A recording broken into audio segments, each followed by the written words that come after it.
بسم الله الرحمن الرحيم لن تنالوا البر حتى تنفقوا مما تحبون وما تنفقوا من شيء فإن الله به عليم كل الطعام كان حلا لبني إسرائيل إلا ما حرم إسرائيل على نفسه من قبل أن تنزل التوراة قل فأتوا بالتوراة فاتلوها إن كنتم صادقين فمن افترى على الله الكذب من بعد ذلك فأولئك هم الظالمون قل صدق الله فاتبعوا ملة إبراهيم حنيفا وما كان من المشركين إن أول بيت وضع للناس للذي ببكة مباركا وهدى للعالمين فيه آيات بينات مقام إبراهيم ومن دخله كان آمنا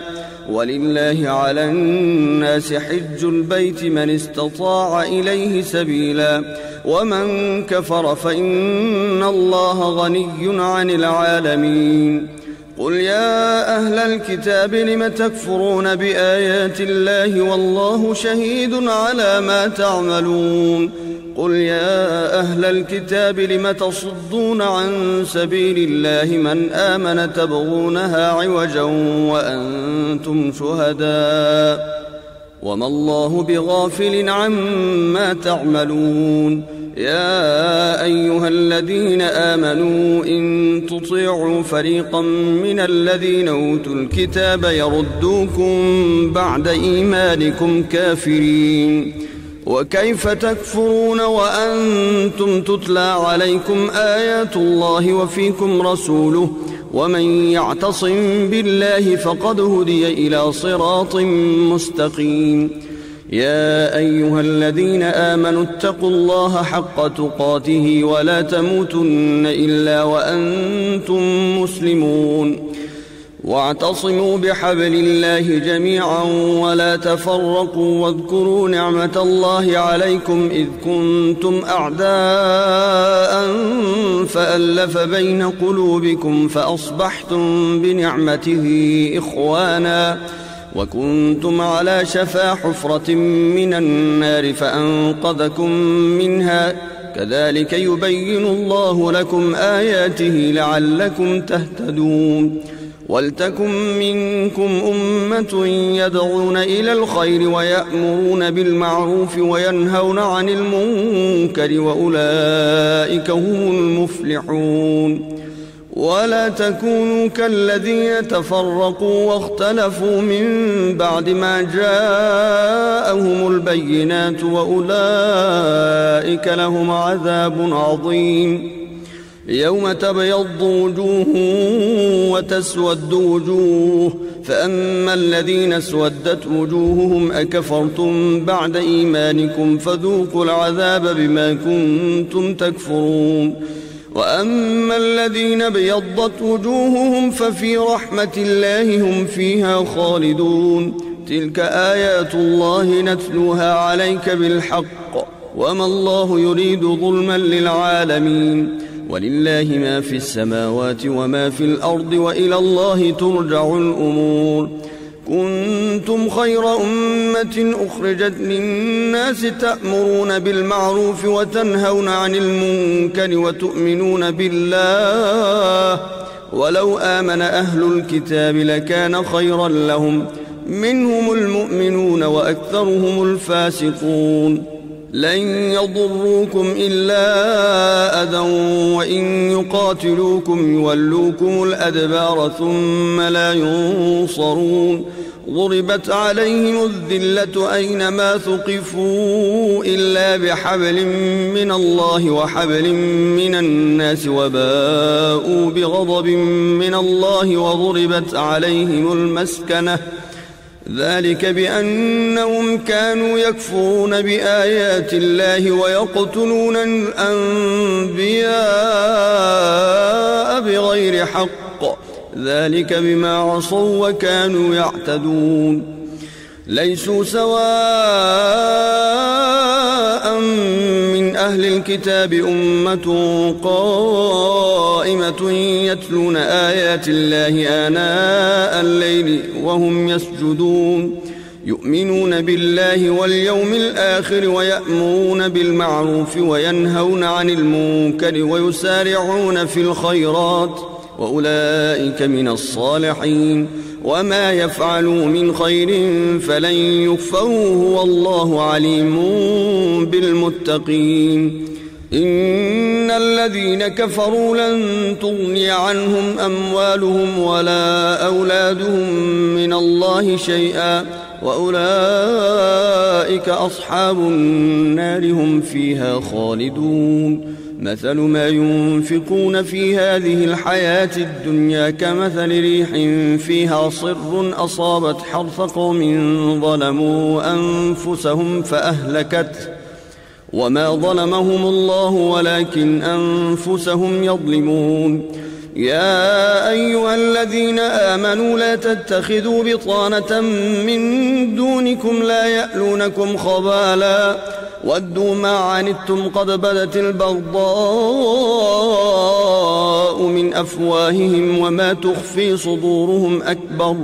قد بينا لكم الآيات إن كنتم تعقلون ها أنتم أولئك تحبونهم ولا يحبونكم وتؤمنون بالكتاب كله وإذا لقوكم قالوا آمنا وإذا خلوا عضوا عليكم الأنامل من الغيظ قل موتوا بغيظكم إن الله عليم بذات الصدور إن تمسسكم حسنة تسؤهم وإن تصبكم سيئة يفرحوا بها وإن تصبروا وتتقوا لا يضركم كيدهم شيئا إن الله بما يعملون محيط وإذ غدوت من أهلك تبوئ المؤمنين مقاعد للقتال والله سميع عليم إذ هم الطائفتان منكم أن تفشلا والله وليهما وعلى الله فليتوكل المؤمنون ولقد نصركم الله ببدر وأنتم أذلة فاتقوا الله لعلكم تشكرون إذ تقول للمؤمنين ألن يكفيكم أن يمدكم ربكم ب3,000 من الملائكة منزلين بلى إن تصبروا وتتقوا ويأتوكم من فورهم هذا يمددكم ربكم ب5,000 من الملائكة مسومين وما جعله الله إلا بشرى لكم ولتطمئن قلوبكم به وما النصر إلا من عند الله العزيز الحكيم ليقطع طرفا من الذين كفروا أو يكبتهم فينقلبوا خائبين ليس لك من الأمر شيء أو يتوب عليهم أو يعذبهم فإنهم ظالمون ولله ما في السماوات وما في الأرض يغفر لمن يشاء ويعذب من يشاء والله غفور رحيم يا أيها الذين آمنوا لا تأكلوا الربا أضعافا مضاعفة واتقوا الله لعلكم تفلحون واتقوا النار التي أعدت للكافرين وأطيعوا الله والرسول لعلكم ترحمون وسارعوا إلى مغفرة من ربكم وجنة عرضها السماوات والأرض أعدت للمتقين الذين ينفقون في السراء والضراء والكاظمين الغيظ والعافين عن الناس والله يحب المحسنين والذين إذا فعلوا فاحشة أو ظلموا أنفسهم ذكروا الله فاستغفروا لذنوبهم ومن يغفر الذنوب إلا الله ولم يصروا على ما فعلوا وهم يعلمون. أولئك جزاؤهم مغفرة من ربهم وجنات تجري من تحتها الأنهار خالدين فيها ونعم أجر العاملين. قد خلت من قبلكم سنن فسيروا في الأرض فانظروا كيف كان عاقبة المكذبين. هذا بيان للناس وهدى وموعظة للمتقين. ولا تهنوا ولا تحزنوا وأنتم الأعلون إن كنتم مؤمنين. إن يمسسكم قرح فقد مس القوم قرح مثله وتلك الأيام نداولها بين الناس وليعلم الله الذين آمنوا ويتخذ منكم شهداء والله لا يحب الظالمين. وليمحص الله الذين آمنوا ويمحق الكافرين. أم حسبتم أن تدخلوا الجنة ولما يعلم الله الذين جاهدوا منكم ويعلم الصابرين. ولقد كنتم تمنون الموت من قبل أن تلقوه فقد رأيتموه وأنتم تنظرون. وما محمد إلا رسول قد خلت من قبله الرسل أفإن مات أو قتل انقلبتم على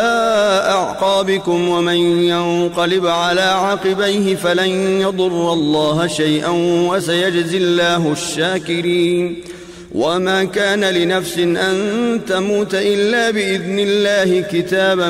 مؤجلا ومن يرد ثواب الدنيا نؤته منها ومن يرد ثواب الآخرة نؤته منها وسنجزي الشاكرين. وكأين من نبي قاتل معه ربيون كثير فما وهنوا لما أصابهم في سبيل الله وما ضعفوا وما استكانوا والله يحب الصابرين. وما كان قولهم إلا أن قالوا ربنا اغفر لنا ذنوبنا وإسرافنا في أمرنا وثبت أقدامنا وانصرنا على القوم الكافرين.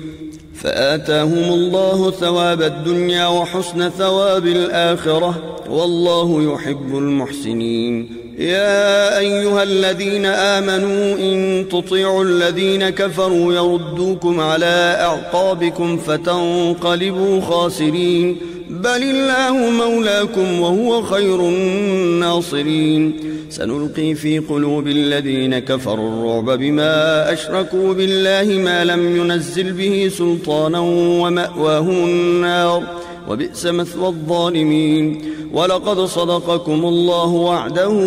إذ تحسونهم بإذنه حتى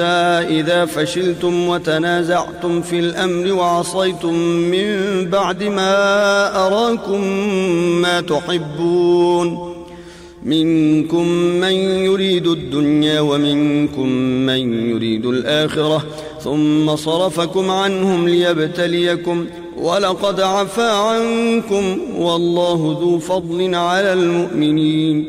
إذ تصعدون ولا تلوون على أحد والرسول يدعوكم في أخراكم فأثابكم غما بغم لكي لا تحزنوا على ما فاتكم ولا ما أصابكم والله خبير بما تعملون. ثم أنزل عليكم من بعد الغم أمنة نعاسا يغشى طائفة منكم وطائفة قد أهمتهم أنفسهم يظنون بالله غير الحق ظن الجاهلية يقولون هل لنا من الأمر من شيء قل إن الأمر كله لله يخفون في أنفسهم ما لا يبدون لك يقولون لو كان لنا من الأمر شيء ما قتلنا هاهنا قل لو كنتم في بيوتكم لبرز الذين كتب عليهم القتل إلى مضاجعهم وليبتلي الله ما في صدوركم وليمحص ما في قلوبكم والله عليم بذات الصدور. إن الذين تولوا منكم يوم التقى الجمعان إنما استزلهم الشيطان ببعض ما كسبوا ولقد عفى الله عنهم إن الله غفور حليم. يا أيها الذين آمنوا لا تكونوا كالذين كفروا وقالوا لإخوانهم إذا ضربوا في الأرض أو كانوا غزا لو كانوا عندنا ما ماتوا وما قتلوا ليجعل الله ذلك حسرة في قلوبهم والله يحيي ويميت والله بما تعملون بصير. ولئن قتلتم في سبيل الله أو متم لمغفرة من الله ورحمة خير مما يجمعون. ولئن متم أو قتلتم لإلى الله تحشرون. فبما رحمة من الله لنت لهم ولو كنت فظا غليظ القلب لانفضوا من حولك فاعف عنهم واستغفر لهم وشاورهم في الأمر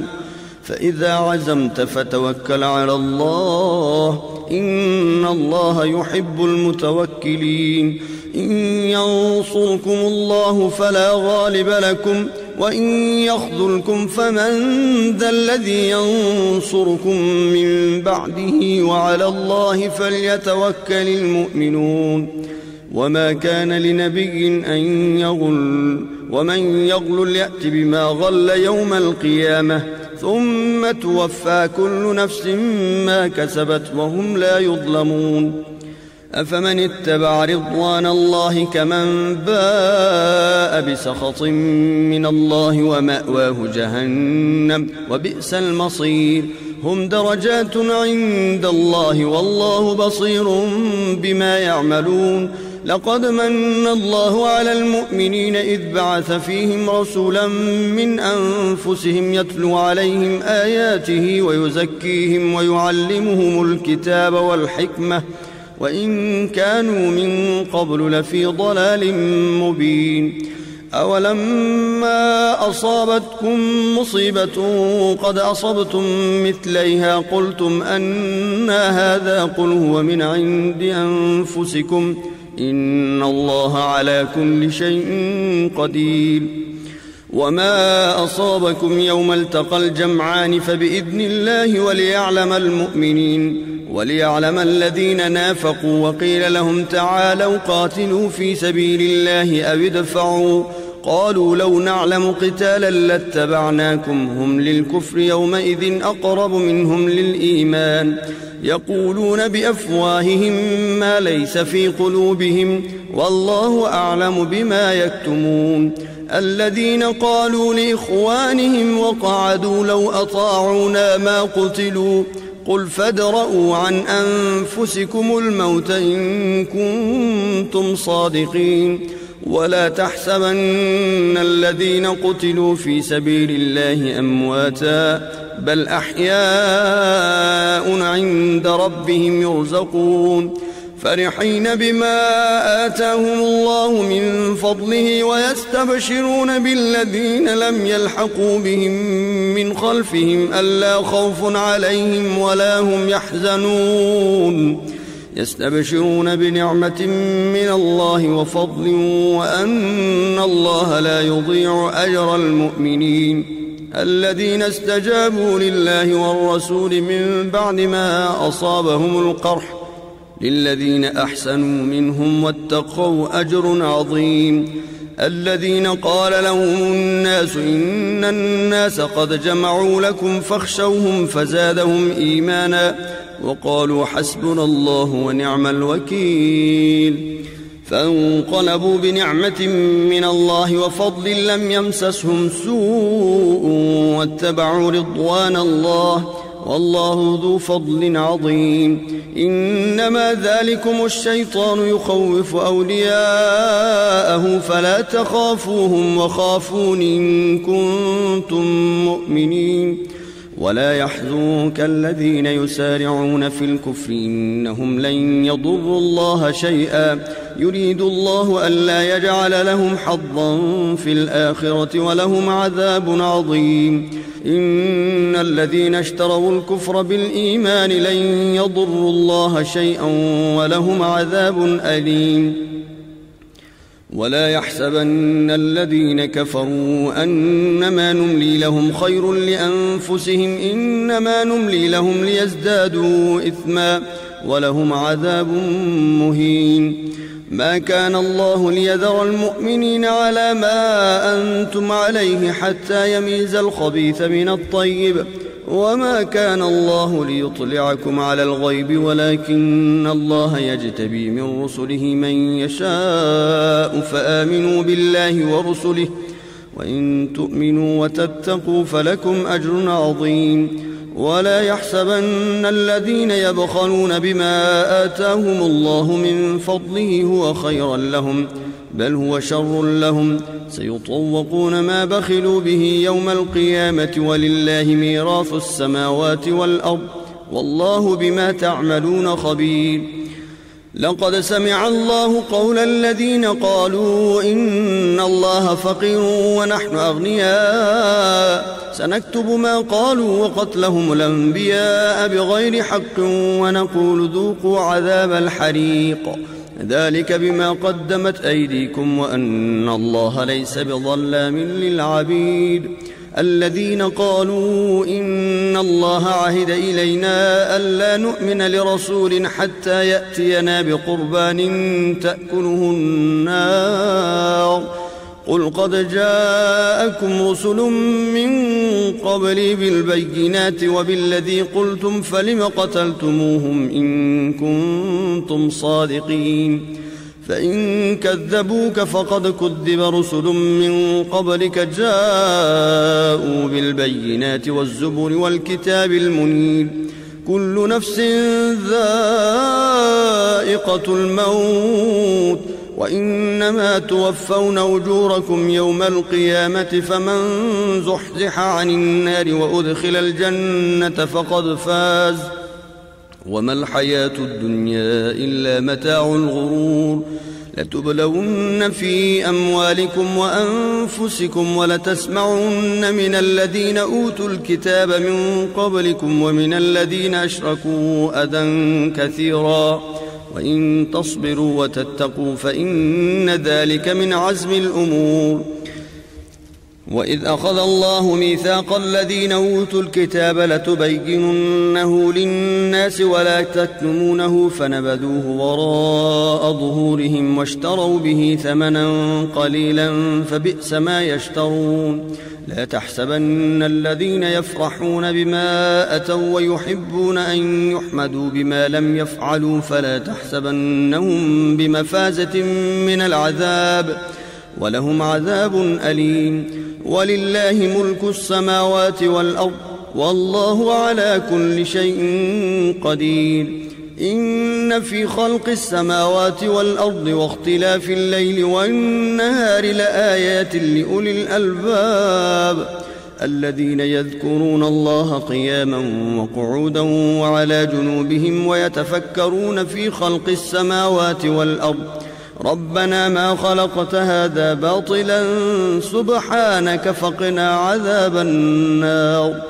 ربنا إنك من تدخل النار فقد أخزيته وما للظالمين من أنصار. ربنا إننا سمعنا مناديا ينادي للإيمان أن آمنوا بربكم فآمنا ربنا فاغفر لنا ذنوبنا وكفر عنا سيئاتنا وتوفنا مع الأبرار. ربنا وآتنا ما وعدتنا على رسلك ولا تخزنا يوم القيامة إنك لا تخلف الميعاد. فاستجاب لهم ربهم أني لا أضيع عمل عامل منكم من ذكر أو أنثى بعضكم من بعض فالذين هاجروا وأخرجوا من ديارهم وأوذوا في سبيلي وقاتلوا وقتلوا لأكفرن عنهم سيئاتهم ولأدخلنهم جنات تجري من تحتها الأنهار ثوابا من عند الله والله عنده حسن الثواب. لا يغرنك تقلب الذين كفروا في البلاد متاع قليل ثم مأواهم جهنم وبئس المهاد لكن الذين اتقوا ربهم لهم جنات تجري من تحتها الأنهار خالدين فيها نزلا من عند الله وما عند الله خير للأبرار وإن من أهل الكتاب لمن يؤمن بالله وما أنزل إليكم وما أنزل إليهم خاشعين لله لا يشترون بآيات الله ثمنا قليلا أولئك لهم أجرهم عند ربهم إن الله سريع الحساب يا أيها الذين آمنوا اصبروا وصابروا ورابطوا واتقوا الله لعلكم تفلحون بسم الله الرحمن الرحيم يا أيها الناس اتقوا ربكم الذي خلقكم من نفس واحدة وخلق منها زوجها وبث منهما رجالا كثيرا ونساء واتقوا الله الذي تساءلون به والأرحام إن الله كان عليكم رقيبا وآتوا اليتامى أموالهم ولا تتبدلوا الخبيث بالطيب ولا تأكلوا أموالهم إلى أموالكم إنه كان حوبا كبيرا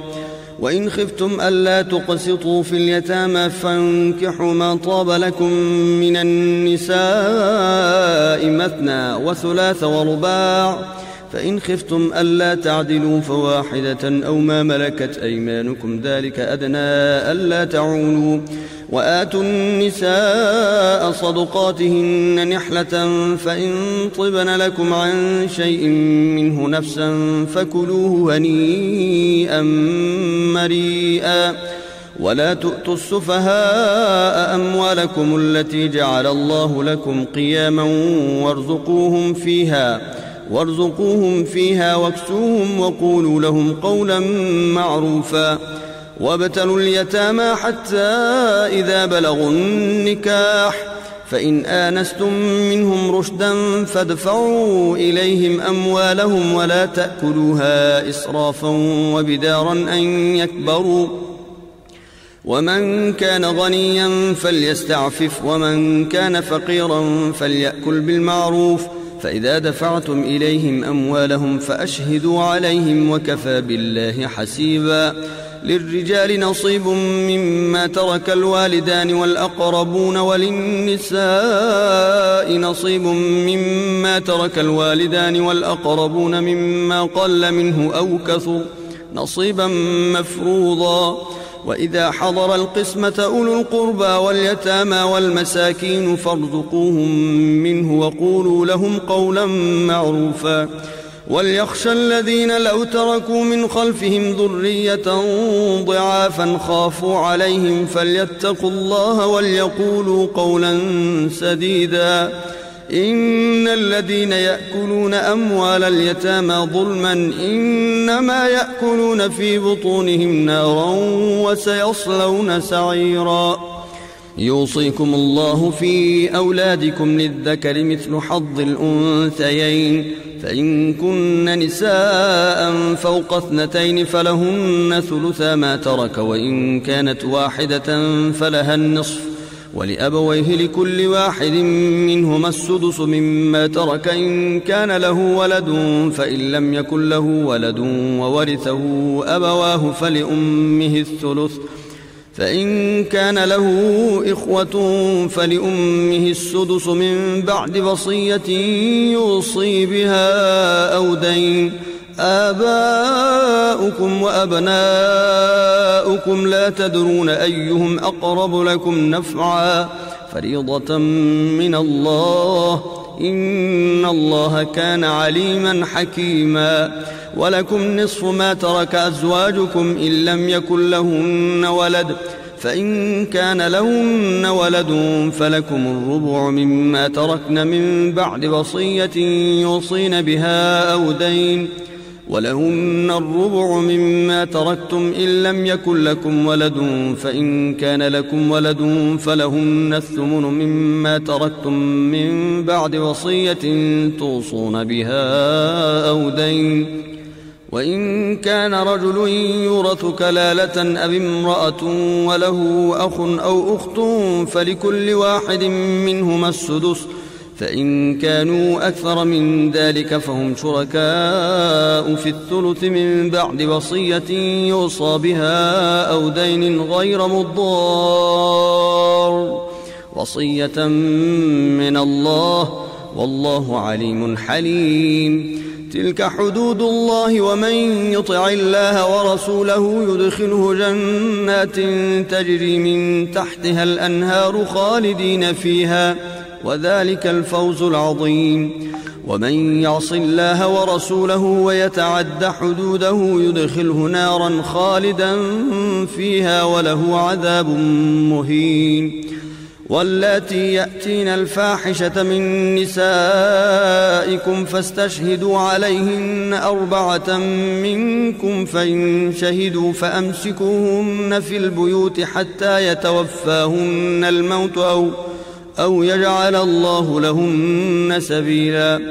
واللذان يأتيانها منكم فآذوهما، فإن تابا وأصلحا فأعرضوا عنهما، إن الله كان توابا رحيما. إنما التوبة على الله للذين يعملون السوء بجهالة ثم يتوبون من قريب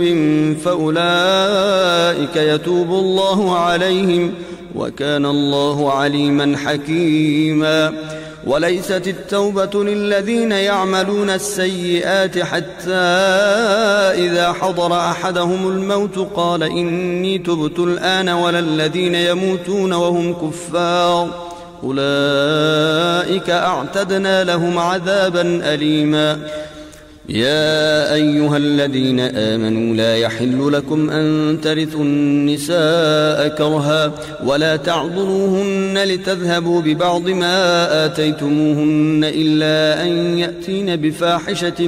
مبينة، وعاشروهن بالمعروف، فإن كرهتموهن فعسى أن تكرهوا شيئا ويجعل الله فيه خيرا كثيرا.